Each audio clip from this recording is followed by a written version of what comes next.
তোমার এত খুশি কেন? এই দেখো আমার ছেলে ভান্ডারে টাকা দেওয়া শিখে গেছে, মুখটা দেখো কি খুশি। সব ভান্ডারে টাকা দেওয়া শিখে গেছে।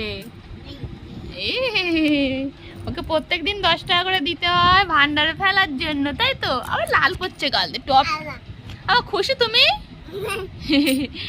ভান্ডারে টাকা ফেলবে তখন কি খুশি হয়, দেখি মুখটা দেখি। হয়েছে সবাই কাছে?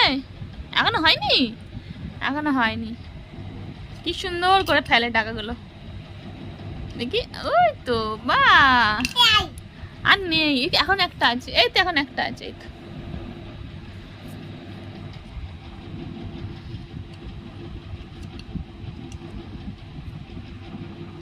হচ্ছে না, আবার ঠিক করে নিচ্ছে। আর নেই বাবা, আর নেই। আবার কালকে দেবো, আবার কালকে দেবো। কোথায় পাবো তো টাকা? আমি 100 টাকা দিলাম তো। ঢোকাবে ঢোকাবে। হ্যাঁ